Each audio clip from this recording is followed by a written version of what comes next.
Hey, what's up everyone? Welcome to my review for Silent Hill Revelation 3D, which of course is the new movie in the Silent Hill series, which of course is a video game series, and this is the sequel to the first one that came out in 2006, and I really dug the first one. I really did. I thought it was very creepy, very atmospheric, had great visuals, some slow parts. It was a little too long, but still, I thought it was really fun, really good, and just great as a adaptation. It was probably the best adaptation for a video game I've ever seen, you know? And I love the video game series. Silent Hill is one of my favorite video game series ever. It really is so creepy, so smart in a way. Hard to explain why it is, but trust me, it is. So I was looking forward to seeing this one. I like Michael J. Bassett, the director. Really love Solomon Kane, thought that was a great movie. So I couldn't wait to see this. Let's talk about it with the story. The story here takes place a few years after the first one, which is funny because it's been a few years since that movie came out. So it's like about 6 or 7 years. Now we follow, of course, Sharon from the first movie, the little girl from the first movie. She is a teenager. She's 17, I think, turning 18. And she's I say she's 18. She's an 18-year-old woman, young woman, who is still with her father, played by Sean Bean. And they're running away from an evil force from Silent Hill, of course, because in the first one, I don't want to spoil what happened at the end, but let's just say she got out of there and the mother didn't really. But she is still being chased by these evil forces from Silent Hill, and she's trying to get out of there. This is like her 4th time moving away from somewhere, and she keeps switching her name as well.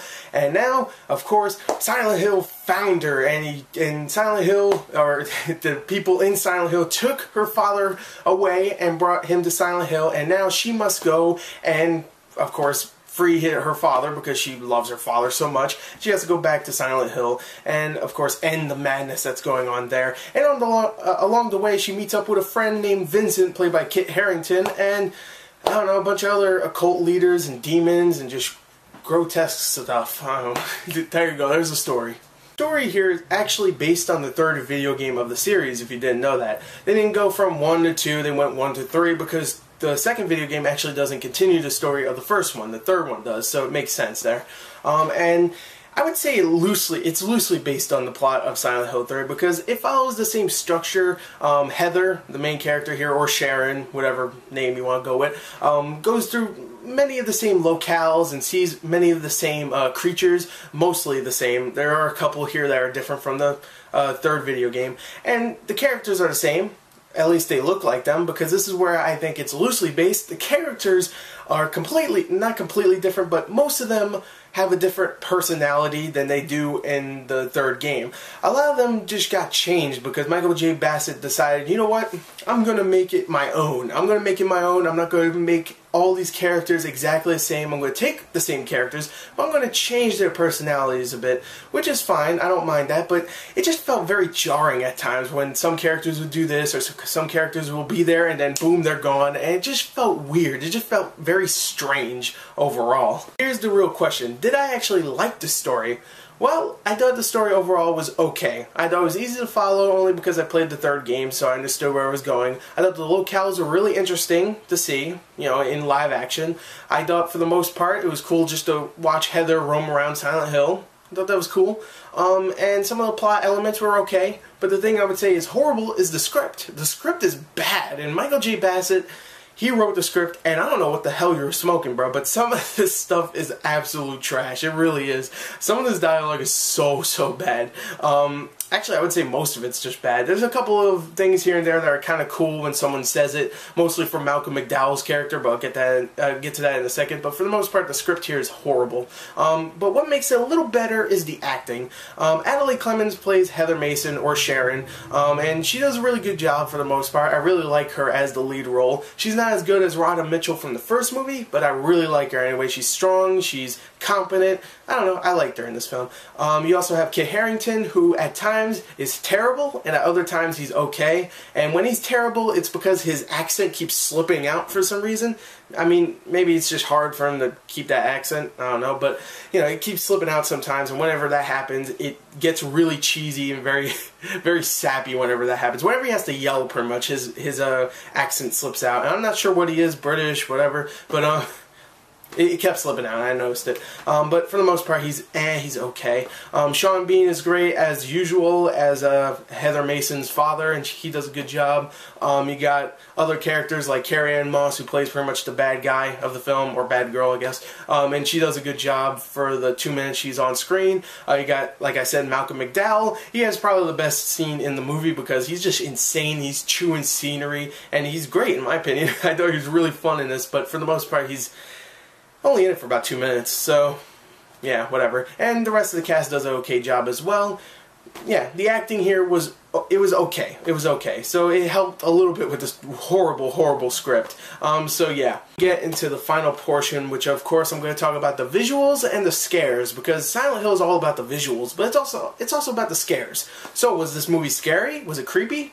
Was the visuals good? Well, let me talk about the visuals. The visuals here, I don't think they're as good as the first movies. I don't think so, but the budget here is, you know, much smaller too. It's only $20 million besides $50 million, and for $20 million, there's a lot of really cool set pieces in this film. There's a whole scene with a spider mannequin thing, and it's completely CG, and it doesn't look amazing, especially when it gets really close to the camera, because of course, this movie's in 3D, so it wants to show you everything really close, so you'll be like, whoa, it's close, and I'll get to the 3D in a second, but when it gets close, it's a little bad, but the design itself is actually really cool and kind of creepy looking, to be honest. And I like that scene. Also, of course, you got all the monsters, like the one with no arms that just flails around a lot. You got Pyramid Head, who isn't even in the third game, but whatever. He's awesome. He's awesome whenever he's in a friggin' Silent Hill movie or game. I don't care. I don't get enough of Pyramid Head. He's a badass.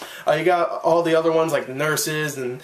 Actually, you don't have any of the dogs, but still, whatever. You get plenty of creatures here, and the creature designs are really cool, very creepy. The visuals are just amazing for Silent Hill itself. You got the ash coming down, you got the gray, I mean, you got the fogginess, which is great. For the most part, the visuals are down. It looks like Silent Hill, it really does. Especially when it starts changing into Silent Hill, that part is still amazing. It always makes me go, wow, that's really cool, especially in 3D. So yeah, the visuals itself is cool. The thing is, it's not very scary. I mean, it tries to do jump scares. There's a whole Pop-Tart jump scare, which I'm not even going to get into, but it's stupid. But there's a lot of jump scares, and for the most part, Silent Hill isn't about jump scares. It's about making you feel disturbed. It makes you feel, oh god, uneasy and stuff, and that's what the first movie did, in my opinion. Here, it's all about jump scares, and it really doesn't work, and it's not very scary. Sure, it gets creepy at times because of some of the practical effects for some of the creatures, but for the most part, it just isn't. It's not scary. It really isn't. So yeah, it's not very scary, but the visuals are great, and also the 3D is a lot of fun too, because it actually immerses you into Silent Hill. So you have all the ash falling and all the fog and all the the times where a Pyramid Head or someone else jams a friggin' sword right in your face or something, or when the mannequin doll just like starts attacking you or something. It's actually kind of cool, and it's a really cool effect. But still, it doesn't make it scary. So anyway, I thought this movie was a mixed bag. It really was. It had terrible script, lousy directing, to be honest. I mean, I really like Michael J. Bassett, but Jesus. The visuals were amazing. The acting, for the most part, was okay. The story itself was okay. I don't know what to score this. I thought it was an entertaining time. It was very short, so it went by quickly. A lot of silly moments, but a lot of fun moments. It felt like a haunted house. It really did. It just felt like you went through a haunted house with this girl, and shit just started jumping out at her, and friggin' boogeyman came up, slashed at her. She had to get out of there and stuff. And for the most part, it was pretty silly, and I'm having a hard time reviewing this. I really am. I enjoyed it at times, and I was like, at others. I'm going to give this a 21 out of 40. It was a disappointment, but at least it wasn't horrible. So, yeah, it had some really cool moments to it, but I don't think it's amazing. So anyway, overly long review done. I hope you enjoyed it. Thank you, and goodbye.